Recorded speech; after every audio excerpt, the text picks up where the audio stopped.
लोकार्पण हे पार पडले। त्याचप्रमाणे इतर अन्य अनेक सुविधा या इमारतीमध्ये केलेल्या आहेत, जशा की हिरकणी कक्ष, अत्याधुनिक कोर्ट हॉल, आणि तो क्षण आपण सर्वांनी अनुभवलेला आहे।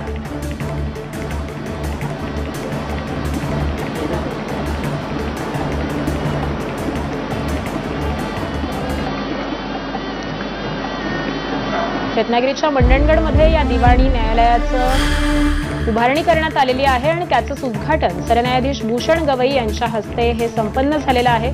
खरं तर अनेक वर्षांपासूनची मंडणगड वासियांची ही मागणी होती आणि आज या दिवाणी न्यायालयाचं अखेर उद्घाटन झालं। न्यायमूर्ती त्याचप्रमाणे संग्राम देसाई ही सर्व मान्यवर मंडळी त्या पुतळ्याचं आणि त्या पुतळ्याचं अनावरण करण्याच्या अनावरण शिलेकडे जात आहेत।